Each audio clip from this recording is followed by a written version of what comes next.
This podcast was produced by OAR FM Dunedin with support from New Zealand On the Air.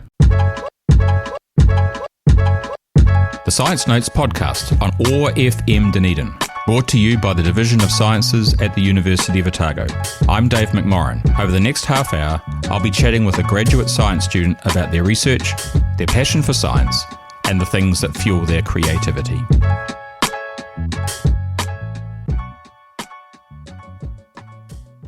Well, hello there, and welcome to another episode of Science Notes. My name's Dave McMorrin, and this time, our guest is Lily Heidmann. Heidmann. Yeah. Welcome, Lily. Thank you for having me. On what would have to be called a rather rubbish day in Dunedin. Yeah, a bit gross, but we're here anyway. We're wet, but we're here. But as we said, coming up, you're a marine scientist, so you don't mind being wet. No, that's not all good. at all. So Lily's doing a Masters. That's right, I didn't know that. A Masters in Marine Science at Otago University. And so we're going to talk a bit about what she's been doing for her Masters work. But before we get into it, how was it that you find yourself doing a Masters? Well, it's kind of a long story. I've always wanted to do marine science. Mm-hmm. I grew up going to Golden Bay every year. So you're from up that way? No, I'm from North Canterbury, but that was like our little wee holiday spot. Yes, nice. Loved the ocean. Yep. Adored it. And I was like, I could do something animal related. I'll do vet. And then I was like, putting down animals, maybe not. So I was like, marine science kind of sounds interesting. So I kind of stumbled into it. I did my undergraduate here. Yep. So Bachelor of Science with Marine Science and Ecology. And then I was umming and ahhing, and I was like, well, why not? I'm not quite burnt out enough yet, so let's go again. And had a meeting with my supervisors, Chris and Anna, and I was like, I want to do salmon. Salmon's interesting. Yep. And then Anna was like, I have this project. Do you want it? And it was with kingfish and Asparagopsis, the seaweed I work on. And I was like, why not? Yep. And lo and behold, I'm here doing seaweed and absolutely loving it. I remember years ago, we had someone on the show who did salmon. Mm-hmm. And they were measuring the age of the salmon by counting the rings and the otoliths and the ear bones, which you can do. Yeah. And so they were given all the salmon, they had to take out the ear bones, and they got the rest to keep. So much salmon. Seemed like quite a good project. Yeah. So not quite that for you. Not quite that for me. It kind of steered more into the seaweed kind of things, right. which I wasn't expecting, but ultimately I love doing I think when kids are growing up thinking about marine science, they're thinking of dolphins and stuff. They're not thinking of seaweed. And totally. And that's what I started my undergrad with. Right. And then I did an aquafy field trip down south and to the salmon farms, and that's where the salmon came from. Right. And then transitioned on, and now we're here. So, seaweed. Seaweed. Why seaweed? Well, it's one of our ecosystem engineers. So it's a lot of benefits to our ocean. It helps break down carbon. It helps kind of protect our biodiversity and the health of our ecosystems. And it's just, you can actually eat it. Yeah. So there's also that for humans. But it's just all around something that our oceans need. I suppose it's a bit like a forest is an important. Is a really good is way important to put it. in and of itself, but it's also important for all the things that live under the trees and in the trees and around the trees. Exactly. So same thing with it's the same seaweed. thing, yeah. Except you can't really see the seaweed the same. You can't see what it's doing because it's all under the ocean. Exactly.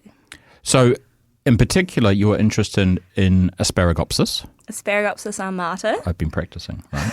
Good on you. So what does Asparagopsis look like if you bumped into some on the way home? So it has several forms.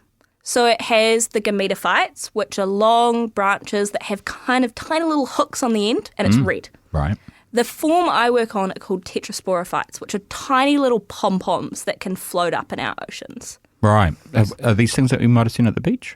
Gametophytes, yes, probably not tetrasporophytes. Okay. Those are little wee round things that you can pop and little stuff. Pom-poms, yeah. Like in the kit when you were a kid and you got all the rainbow-coloured little wee pom-poms? Kind of like that. Sure.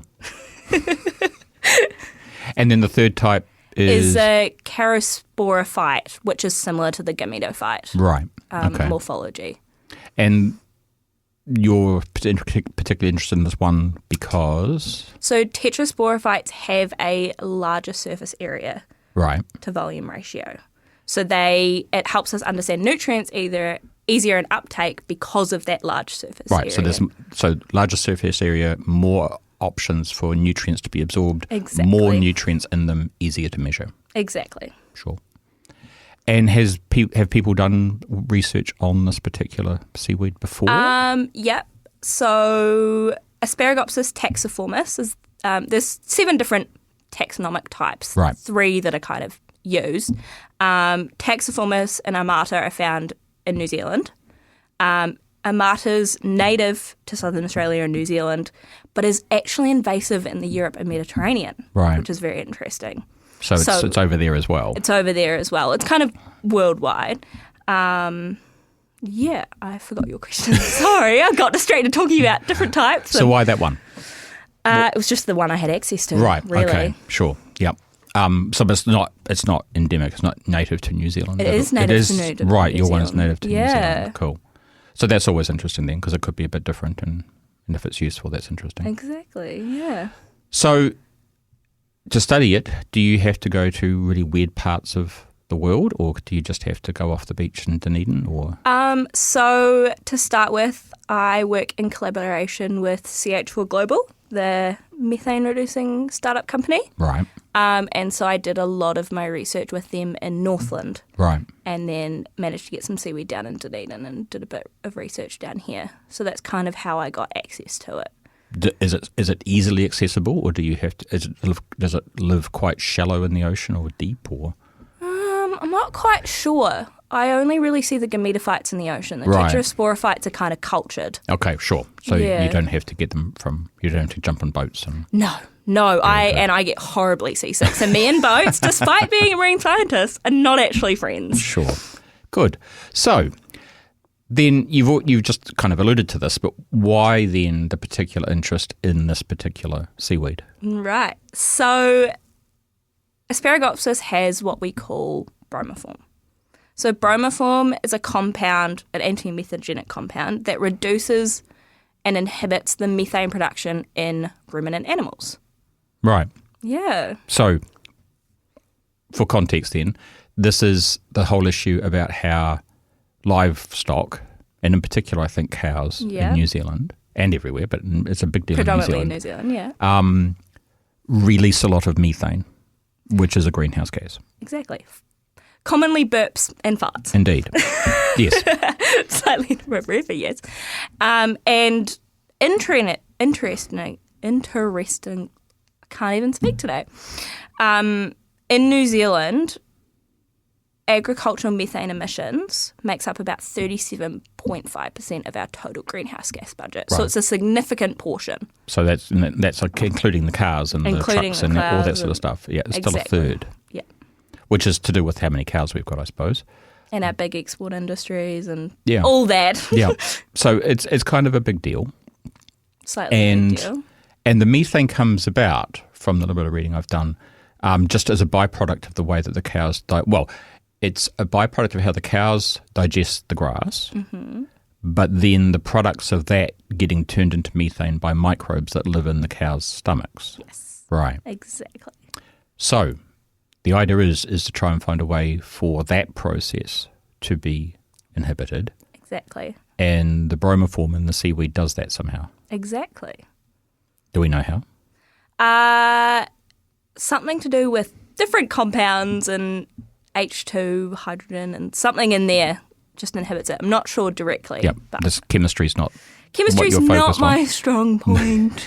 And doesn't have to be for what you're doing. No. So the idea is then that this compound that's in this particular seaweed, if you fed the seaweed to the cow, the compound would somehow inactivate what these microbes are doing and reduce how much methane's being released. Exactly. And so this has been shown to be a thing Yes. in New Zealand. I'm not sure in New Zealand. I think in Australia it's predominantly Right. shown. But it's up to 90%. So it's pretty significant what Yeah. the seaweed can do. Yep. And of course, because the methane's not really anything to do with what the cow needs, it's going to have no effect on the cow, Yeah. assuming that the bromoform and the seaweed itself doesn't do things to the cow. But I think from the reading I did in that paper, I mentioned there's no evidence that it does. Yeah. Not currently. I mean, Yeah. stuff is coming out all the time. But Yep. as far we know. Yep. No. So that's good. It's positive. So then we potentially have a way to reduce the amount of methane that the cows are burping and farting. Yeah. But then, and I think this is where kind of you're particularly interested in, that then implies that we need to have a way to sustainably produce the seaweed. Exactly. And so this is where we cycle back to the whole salmon farm thing. Exactly. Yeah. So tell us about that. So for my research, I actually used kingfish effluent. And I took kingfish effluent off Niwa farms. Right. And diluted it to have a range from unsupplemented to about 100% kingfish effluent. Right. And I ran a 3-week trial with seaweed, with replicates, to see whether or not different inclusions of kingfish effluent, so from a 0 to 100%, would have an effect and be able to grow the seaweed from using that effluent. Right. So in effect, you're using the effluent as a fertiliser for the seaweed. Exactly. Right. Yeah. And so the question is, does it work? And then if it works, how much do you need? Yeah. So the effluent itself, so the kingfish farm, so this is a commercial farm. Mm-hmm. It's you do sit down south somewhere, you said? No, up in Bream Bay. Oh, which is? Northland. Bream Bay, Northland. Yeah. See, North Island, I'm a bit ignorant. That's okay, me too. I'm from the South Island. It's too warm for me. Okay, so they farm it commercially up there. Yeah. And so this effluent is just kind of in the water around where the farm... So they use what's called a recirculating system, an RES system. So Right. they basically... Fish poop. Yep. Lovely, great. And then they take it through, like, I don't know the entire process, but it's something like removing solids, biofilters, and then recirculating it back into the farm so that it's, like, reusable for Yep. the fish. So I was kind of interested in taking it off that recirculating farm and whether or not you could, like, foreseeably feed the effluent into the seaweed, into that whole system and make it like a waste product from something could help solve the waste product of something else. Yeah, so you could effectively set up a plantation of seaweed next door to the fish farm. Yeah. And everyone wins. Everyone wins. So what did we find? We found that it did kind of work. 100% effluent is a little bit hard on the seaweed. Too nasty, yes. Too nasty, a little bit too much nutrients. Your sweet spot's kind of about 30%. Right. So 30% effluent to 70% seawater, you see lots of growth, pretty good bromoform, and it's kind of what you want for your seaweed. So how do you measure the bromoform content? We use an electrospectrometer, some fancy machine name that like you use methanol and it draws the bromoform out. Right. Would it be an electrospray mass spectrometer? Probably that. There you are. Some really long term. That's a thing I know at least. And Yeah. that could be right. Right, so you kind of do the standard chemistry thing where you milkshake up your bit of seaweed, Yeah. extract things out, feed them into machine, and Yeah. the machine tells you how much is there. Pretty much. And so how much bromoform is there in a typical sample of your seaweed? I mean, what counts as a good number? It depends, really. You could have anything from Right. 0 to 50. Parts per million or megs per Megs per something. kilogram? Megs Go per with that. gram. Yeah, sure. Okay. Something. Yeah. So you could have anything. Right. Mine kind of fit between the like 5 to maybe like the 30. And is the amount of bromoform that you find related to the levels of fertiliser that you're feeding them? Yeah, definitely. So the more fertiliser, the more bromoform? Actually the opposite. Right. That's interesting, isn't it? Yeah. So that becomes an issue then, doesn't it? Because not wanting to rain on your entire masters, but the more if you've got to feed plants, but the more you feed them, the less of this you have. But that's why that 30% is a sweet spot. Right. Okay. Cool. Sure. Because you're still getting, say, the good bromoform levels, but you're also getting that growth. Because growth is really hard at that 80 to 100% because there's so much nutrients that Yep. the seaweed's like, oh, I'm going to panic. Yep. So that's kind of that sweet spot that we Sure. kind of like, where there's that balance between you getting that growth, but you're also still getting that high level of bromoform. So then you set up your plantation of seaweed next to your fish farm, ideally. You feed it appropriate diluted effluent that goes through. And then what is the process of getting the seaweed from there to the cows? So that process I can't really speak to because I wasn't really Right. a part of it. Yeah. But I assume drying and just grinding it up. Yeah. It. And so I think you said that this hasn't been tested in New Zealand. Is the plan to, in the future, go ahead and try this on cows here? Honestly, I don't know. Right. That's outside of the scope That's outside of what I, because I'm more like the nutrients. The nutrients is kind of it's where my research is. So looking at the nutrients from the effluent, and then I also have a second experiment that looks at like the small scale. So whether how Asparagopsis takes it up in like 3 hours. Right. Nutrients. Mm-hmm. And I've taken from the kingfish effluent experiment, because that's what I ended up doing first. I was going to do the other way around, but it ended up with timing and everything and masters and you know how it is. Yep. So taking ammonium nitrate and urea, which are kind of the key things you find in fish effluent and recirculating systems, and measuring it on a smaller scale to see what the seaweed does when it's exposed to it over a 3-hour time span. Right. Yeah. So that's just an exercise then in having a bit of seaweed, exposing it, and then taking it out and doing the same extraction. Same kind of thing. Didn't really measure bromofauna on it. It Right. was more focused on the nutrient and uptake rates and seeing how, particularly urea, because not a lot, hardly anything has been done on Asparagopsis and urea uptake with time depletion experiments. So kind of seeing that and whether or not it uptakes the same as ammonium and nitrate or does it do something different because it's a different chemical and compound. Yeah. And not one that potentially it would normally see as much, is it? Because urea is a common fertiliser that you would apply on a farm. Mm-hmm. And these days, unfortunately, some of that often gets its way into rivers and then out into the ocean. Yeah. But that doesn't necessarily mean it's getting to where the Asparagopsis is. Exactly, yeah. So how does it react when it sees this new thing? Exactly, and especially with finfish waste. Yeah.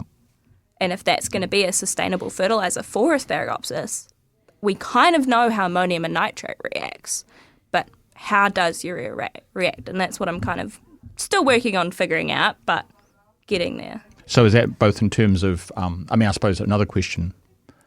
So the seaweed you were studying it over 3 hours. I'm formulating this as we go. Let's go. How long would a particular plant be growing before it was harvested and used? Because I suppose the question then is over what time period of exposure of it to a chemical like urea, which it's not used to, might it be okay with until suddenly something weird happened?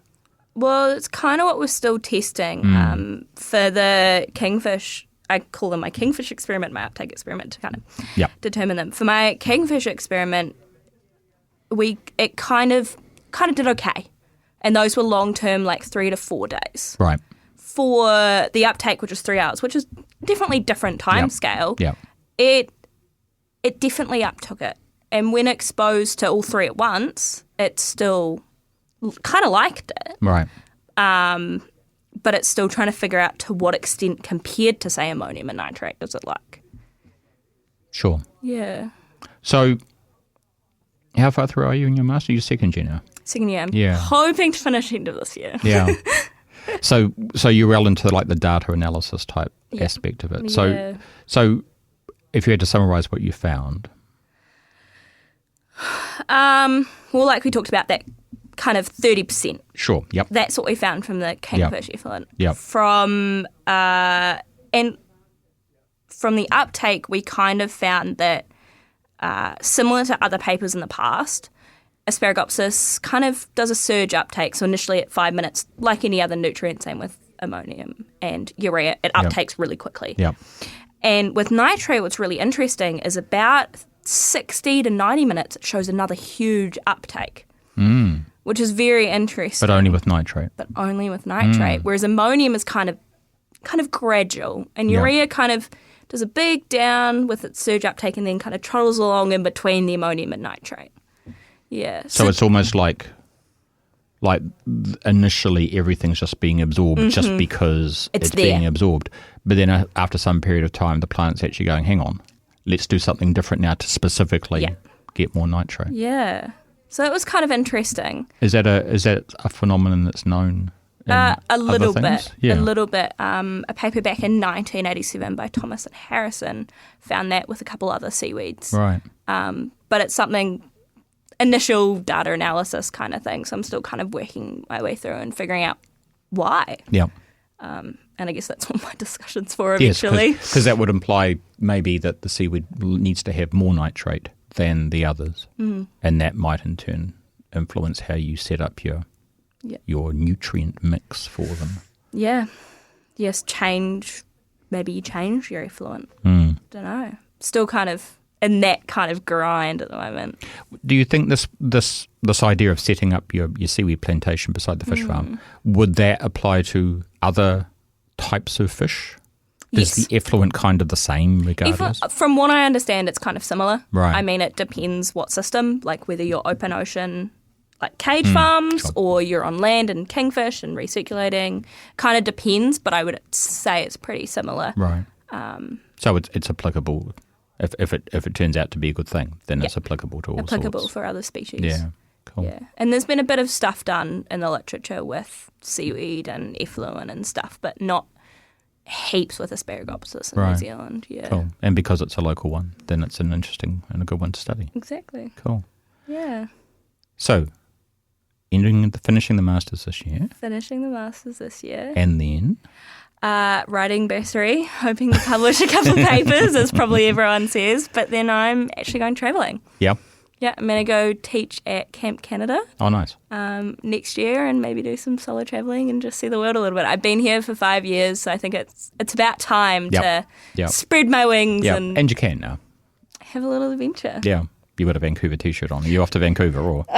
My family lives there, right.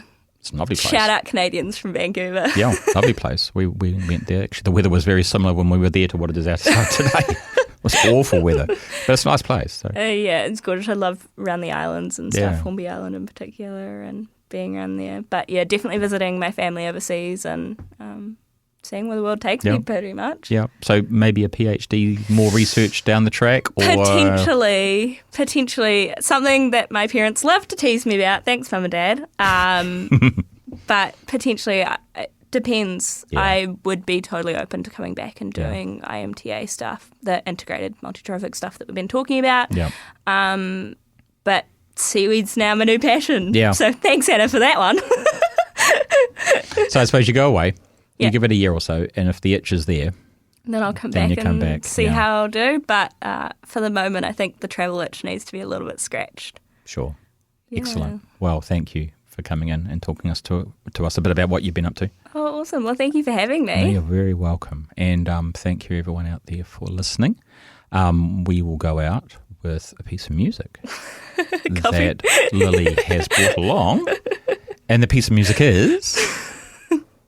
Copyright free from somewhere. Well, what's it called?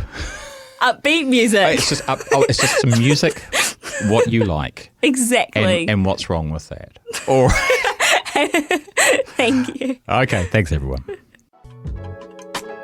You've been listening to the Science Notes podcast, brought to you by the Division of Sciences at the University of Otago.